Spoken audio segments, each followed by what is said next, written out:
জার্মানিতে আসলে বলতে গেলে মানুষের যত্ন যেভাবে হয় কুকুরের বা পোষা প্রাণীর যত্ন তার থেকে দ্বিগুণ আকারে হয়।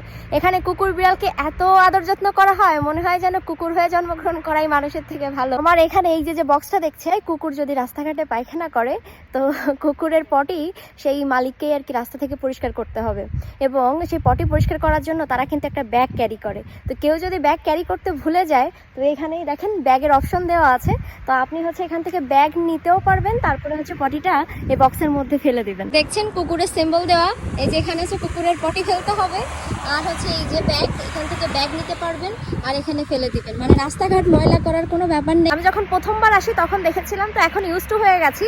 তো অনেকেই জানে অনেকেই জানে না, যারা দেশের বাইরে থাকে তারা তো এগুলো নিয়ে অভ্যস্ত, কিন্তু অডিয়েন্স আছে তারা এই সম্পর্কে জানে না। বিশেষ করে আমার মা বাবাকে যদি বলি, তারা তো এই জিনিসটা সম্পর্কে এখনো জানে না। ভিডিওটা অনেক আগেই শুট করা, কিন্তু আপনাদের আর কি শেয়ার করবো করেও করা হয়নি।